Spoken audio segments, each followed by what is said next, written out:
నమస్తే శ్రీ కృష్ణాయ నమః. భక్తి టీవీ ప్రేక్షకులకు స్వాగతం, సుస్వాగతం.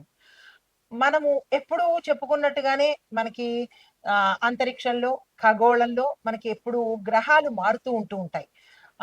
ఒక రాశిలోంచి ఇంకొక రాశికి, ఒక నక్షత్రం మీద నుంచి ఇంకో నక్షత్రం మీదకి ఇలా మారుతూ ఉంటాయి. ప్రతి నెల ఈ చర్య జరుగుతూనే ఉంటుంది. అయితే ఇప్పుడు మనకి ఆగస్టులో ఆగస్టు నుంచి ఇంచుమించు 8 నెలలు, 10 నెలలు ఇంచుమించుగా ఒక సంవత్సరం పాటు కొన్ని గ్రహాలైతే నక్షత్రం నుంచి నక్షత్రానికి మారుతూ, ఆ నక్షత్రాలు ఏ రాశిలో ఉంటున్నాయి అనే వాటికి ఆ ఫలితాలను ఇవ్వబోతున్నాయి. అందులో మనం ఇప్పుడు ఈరోజు చెప్పుకునేది ఆహ్, కేతు గ్రహము. ఛాయాగ్రహాలలో రాహు, కేతువులు గదా!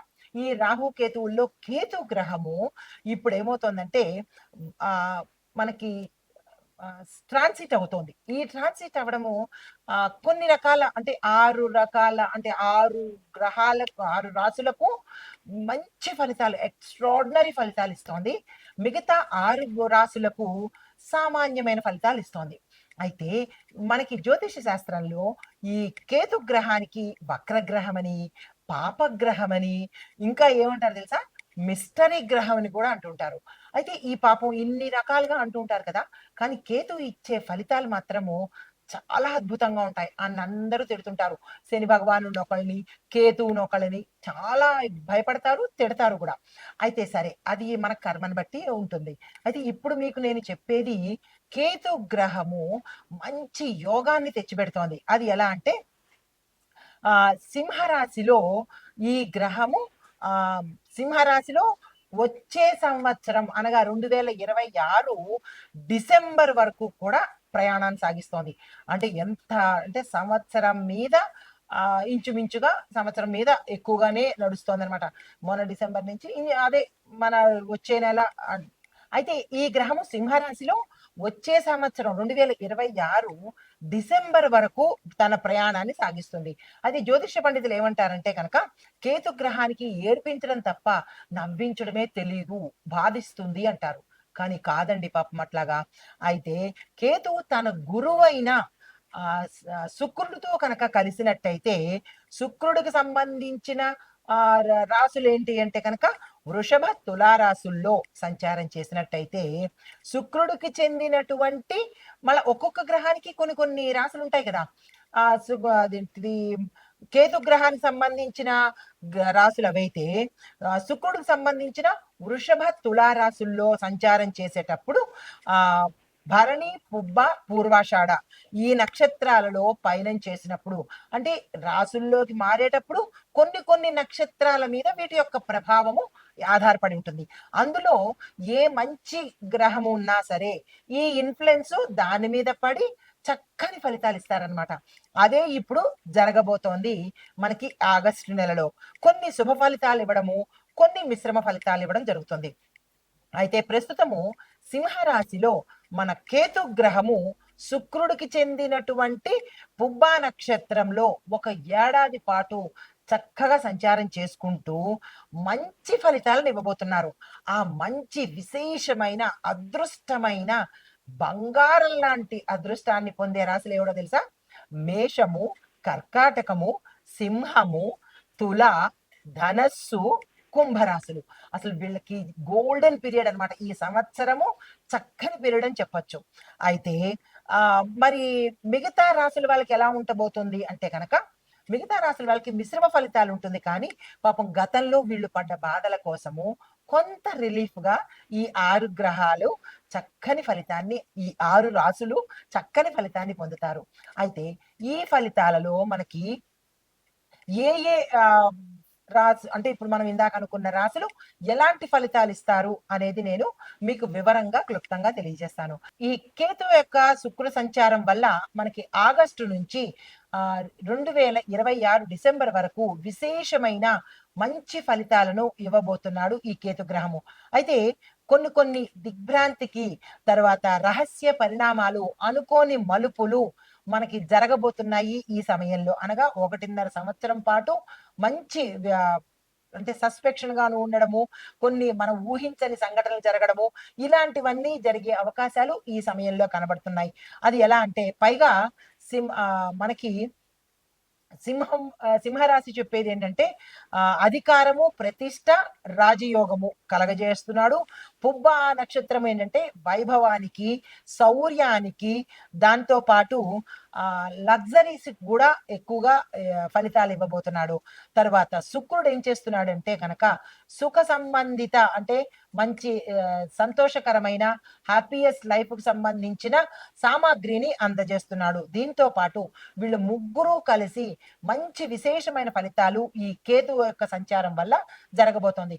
అయితే ఇది వ్యక్తిగతంగా అన్ని రాసుల మీద ఆయా రాసులకు సంబంధించిన అన్ని రంగాల మీద ఈ ప్రభావం చూపించినట్టయితే, మరి దేశ కాలమాన పరిస్థితులు చూసినట్టయితే ఎలా ఉండబోతోంది అంటే కనుక దేశ స్థాయిలో చూసినట్టయితే ముందుగా రాజకీయ రంగంలో ప్రభుత్వ పునర్వ్యవస్థీకరణలు జరిగే అవకాశంతో పాటు కీలకమైన పదవుల్లో మనకి ఆకస్మికంగా కొన్ని మార్పులు, చేర్పులు జరిగే అవకాశాలు గోచరిస్తున్నాయి.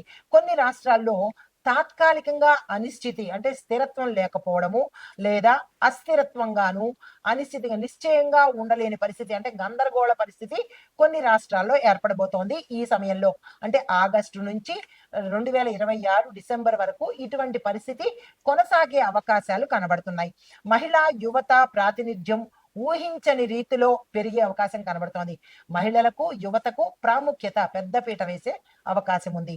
అయితే రక్షణ, అంతర్భాగం, భద్రత ఈ రెండు చూసినట్టయితే కనుక దుండగుల యొక్క చర్యలు ఎక్కువయ్యే అవకాశం కనబడుతోంది. సరిహద్దుల్లో చిన్నపాటి ఉద్రిక్తతలు కూడా ఏర్పడే అవకాశం ఉంది. అయితే సైనిక రంగంలో కొత్త టెక్నాలజీ కొనుగోలు చేయడము, మోడర్నైజేషన్ చెయ్యడము ఇలాంటివి ఫాస్ట్ గా జరిగే అవకాశాలు ఎక్కువ కనబడుతున్నాయి. ఇక న్యాయ విభాగం చూసినట్టయితే కనుక పాత పెండింగ్ లో ఉన్నవి కీలకమైన కేసులు ఏవైనా ఉంటే కనుక హఠాత్తుగా తీర్పులు బయటకు వచ్చే అవకాశాలు కనపడుతున్నాయి.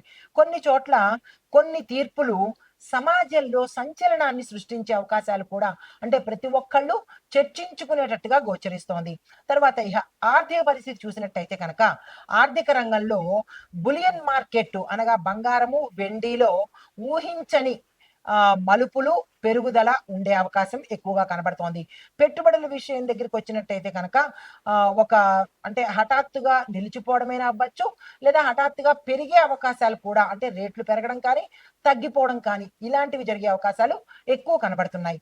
తర్వాత ఇంకా సాంకేతిక రంగము, ఇంటర్నెట్ రంగము ఇవి చూసినట్టయితే సైబర్ సెక్యూరిటీ మనకి కీలకంగా మారే అవకాశం ఎక్కువ కనబడుతోంది. పెద్ద ఎత్తున హ్యాకింగ్స్ జరిగే అవకాశాలు కనబడుతున్నాయి. ఈ విషయంలో ప్రతి ఒక్కళ్ళు జాగ్రత్తగా ఉండండి.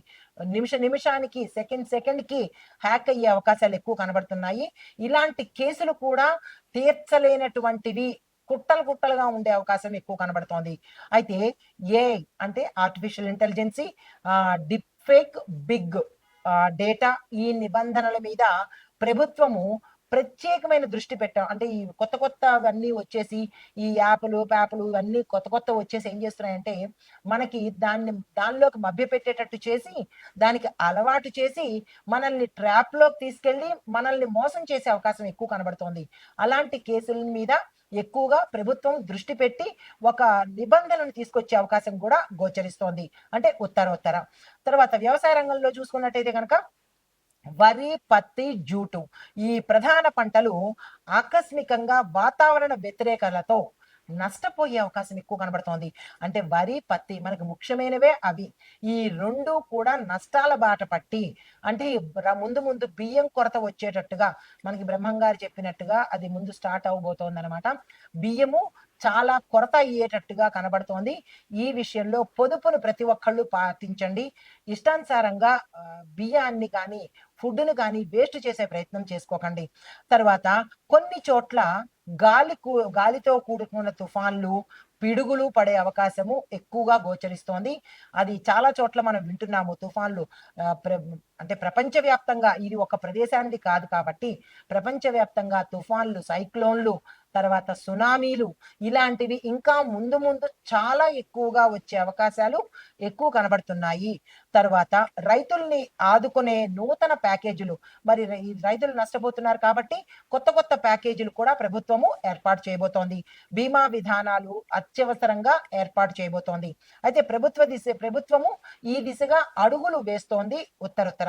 అయితే వాతావరణం, పర్యావరణం కనుక చూసుకున్నట్టయితే కనుక సాధారణంగా మించి వేడి ఉండడము, సాధారణానికి మించి చలి ఉండడము, లేదా ఎక్స్‌ట్రీమ్ వాతావరణము అంటే హీట్ వేవ్స్, కోల్డ్ వేవ్స్ అన్‌ఎక్స్‌పెక్టెడ్‌గా కాసేపు వేడి ఎక్కువగా, కాసేపు అతి చల్లదనము, అతి వేడి ఇలాగా మనం ప్రకృతికి హాని చేస్తున్నాం కాబట్టి ప్రకృతి కూడా మనకి అదే రిజల్ట్ ఇస్తుంది. ఇందులో బాధపడాల్సింది ఏమీ లేదు.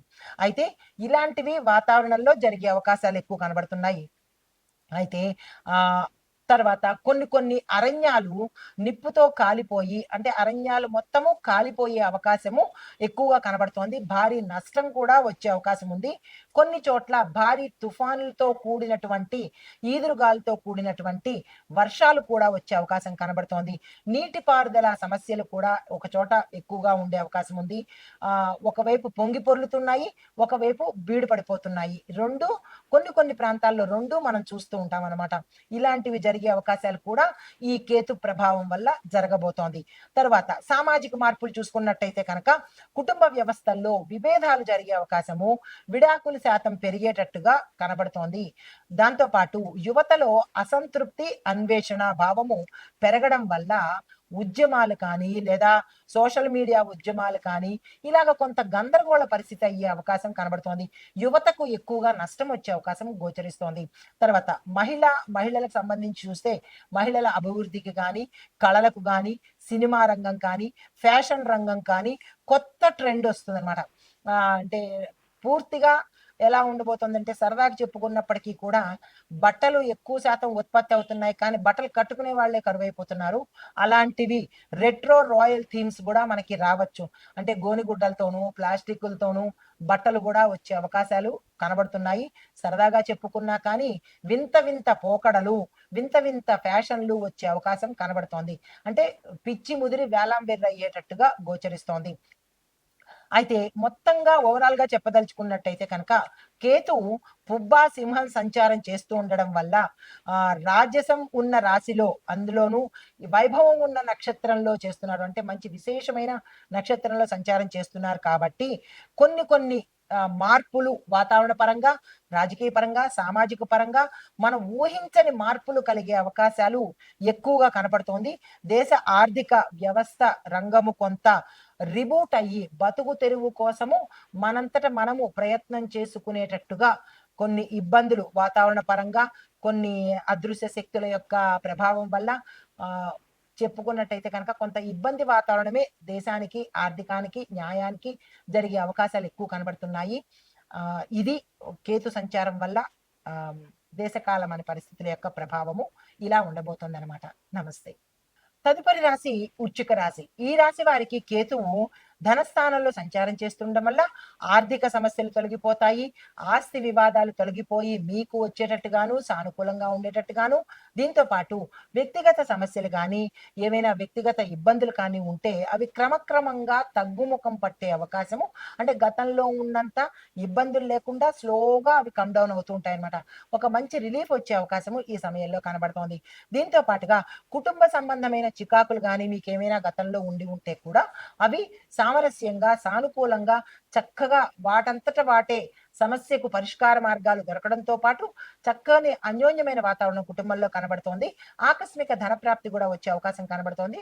దీంతో పాటు మీకు శుభకార్యాలు చేయడానికి లేదా శుభవార్తలు వినడానికి కూడా ఈ మంచి అవకాశం కనబడుతోంది. స్థిర చరాస్తుల విషయంలో మీరు ఏ ప్రయత్నం చేసినా, అంటే అమ్మడంలో కానీ, కొనడంలో కానీ మీరు ఏ ప్రయత్నాలు చేసినా సక్సెస్ అయ్యే అవకాశం, సక్సెస్ అంటే లాభం వచ్చే అవకాశం కనబడుతోంది. ఆ ప్రయత్నం చేసుకోవచ్చు. అయితే ఉద్యోగస్తులకు గతంలో మీరు ఎంత కాలంగానో వేచి చూసిన ప్రమోషన్స్ కానీ, ఏరియర్స్ కానీ, లేదా మీ యొక్క క్యాడర్ పెరగడం కానీ, స్థానచలనాలు కానీ ఇలాంటివన్నీ కనిపిస్తున్నాయి. దానికి సంబంధించిన సంతోషించదగిన పీరియడ్. ఎవరైతే ఉద్యోగాల కోసం, అంటే ప్రభుత్వ ఉద్యోగాల కోసం ప్రయత్నం చేసిన వాళ్ళు, లేదా ప్రైవేట్ ఉద్యోగం కోసం ప్రయత్నం చేస్తున్న వాళ్ళు, నిరుద్యోగులు ఉంటారు కదా, వాళ్ళ ప్రయత్నాలు కూడా ఇక్కడ సక్సెస్ అయ్యి మీరనుకున్న స్థాయిలోకి వెళ్ళే అవకాశాలు చాలా ఎక్కువ కనబడుతున్నాయి. ఇందులో కొంతమందికి మీ కంపెనీ తరపు నుంచి కానీ, లేదా మీ అంతట మీరే విదేశాలు వెళ్ళే అవకాశం కనబడుతోంది. కొంతమంది అక్కడ స్థిరపడనవచ్చు. మరి కొంతమంది కొంతకాలం అక్కడ ఉండి తిరిగి వచ్చే అవకాశాలు ఎక్కువ కనబడుతున్నాయి. ఆకస్మిక ధన ప్రాప్తితో పాటు ఆదాయ మార్గాలు కూడా ఎక్కువగా గోచరిస్తున్నాయి. దానికి సంబంధించిన ప్రయత్నాలు చూసుకోండి. అంటే 4 రకాల ఆదాయ మార్గాలు మీకు ఓపెన్ అయ్యింది. అది ఏమిటి అనేది మీరు చూసుకోండి. దీంతో పాటు కొన్ని అపార్థాలు కుటుంబంలో కానీ, లేదంటే మీ బంధువుల్లో కానీ, లేదా చుట్టుపక్కల గానీ ఏమైనా కొన్ని అపార్థాలు కనుక జరిగి ఉంటే మీరున్న రంగంలో అంటే ఆఫీస్‌లో కావచ్చు, రాజకీయంలో కావచ్చు, మీరున్న పరిస్థితుల్లో, మీరున్న ప్రాంతంలో ఆ అపార్థాలు, అనుమానాలు, చికాకులు ఇలాంటివన్నీ తొలగిపోయి సామరస్యమైన వాతావరణం మీరున్న ప్రదేశంలో కలగబోతోంది. దీంతో పాటుగా దాంపత్య జీవితంలో గతంలో ఇబ్బందులు ఉన్నా, లేదంటే విడిపోయినా, లేదా తిరిగి మాటతో వేరే చోట ఉన్నా, ఉద్యోగరీత్యా లేదా వ్యాపార రీత్యా లేదా వేరే చోట ఉన్నా కానీ తిరిగి కలుసుకొని సంతోషంగా ఉండే అవకాశాలు ఈ సమయంలో కనబడుతున్నాయి. తరువాత మానసిక ఒత్తిడితో గతంలో మీరేదైనా ఇబ్బందులు పడి ఉంటే, ఆ మానసిక ఒత్తిడి తొలగిపోయి రిలాక్స్‌గా ఉండే అవకాశం కనబడుతోంది. అయితే ఇక్కడ వృత్తి, వ్యాపార, పారిశ్రామిక రంగంలో ఉన్న వాళ్ళకు విశేషమైన లాభాలు వచ్చే అవకాశం కనబడుతోంది. గతంలో మీరు వ్యాపారం చేయలేము, మూసేసుకుందాము, నష్టాలు ఎక్కువైపోతున్నాయి, లేదా మా కాంపిటీటర్ మమ్మల్ని ఇబ్బంది పెడుతున్నారు అనుకుని మీరు కామ్‌గా ఊరుకున్న వాళ్లకు ఈ సమయంలో మీది పై చేయిగా ఉండబోతోంది. అలా మూసేసే ప్రయత్నాలేవి చేసుకోకుండా ఇప్పుడు ప్రారంభించే ప్రయత్నము నూతన ఉత్సాహంతో చక్కగా ముందుకు వెళ్ళే ప్రయత్నం చేయండి. చాలా అనుకూలంగా ఉంది. కేతు, శుక్రుడు ఇద్దరు చక్కని ఫలితాలు ఇస్తున్నారు. ఈ సమయాన్ని వృధా చేసుకోకండి. పెట్టుబడులు పెట్టుకోవడానికి కానీ, లేదా వ్యాపార విస్తరణకు గానీ, బ్రాంచెస్ పెట్టుకోవడానికి గానీ, లేదా మా వ్యాపార సంస్థలు విదేశాల్లో స్థాపించుకుందాం అనుకుంటున్నాము అని అనుకున్న వాటికి కూడా ఇది చక్కని పీరియడ్ కాబట్టి మీరు అలాంటి నిస్సారంగా అంటే డీలా పడిపోయి మేము ఏమీ చెయ్యలేము అని అనుకునే ధోరణి పక్కన పెట్టేయండి. తిరిగి మళ్ళా చక్కగా వ్యాపార ప్రయత్నాలు చేసుకోండి. సక్సెస్ అయ్యే అవకాశం ఉంది. మంచి లాభాలు వచ్చే అవకాశం చాలా ఎక్కువ కనబడుతోంది. వృధా చేసుకోకండి. స్థిర చరాస్తుల విషయంలో కానీ, కొనుగోలు విషయంలో కానీ మంచి జరిగే అవకాశం కనబడుతోంది. ఆ ప్రయత్నాలు చేసుకోవచ్చు. ఇంకా ఎవరికైతే సంబంధాల గురించి లేదా వివాహం కాని వాళ్ళు, మాకు ఇంకా అవ్వదు అని నిరాశపడిన వాళ్ళకి కూడా ఇది మంచి పీరియడు. ప్రయత్నం చేయండి. ప్రయత్నం చేసిన వాళ్ళు గతంలో వద్దు అని అనుకున్న వాళ్ళు కూడా తిరిగి వచ్చే అవకాశాలు కూడా ఎక్కువ కనబడుతున్నాయి. దానికి సంబంధించిన ప్రయత్నాలు చేసుకోవచ్చు. అయితే ఆదాయంలో మీరు ఆశించిన స్థాయి కన్నా ఎక్కువ వృద్ధి కనబడే అవకాశం కనబడుతోంది. ఎవరెవరు ఏ ప్రయత్నాలు చేద్దామనుకున్నా ఈ సమయాన్ని కేతు, శుక్ర ఈ సంయోగ సమయాన్ని చక్కగా ఉపయోగించుకునే ప్రయత్నం చేసుకోండి. నమస్తే.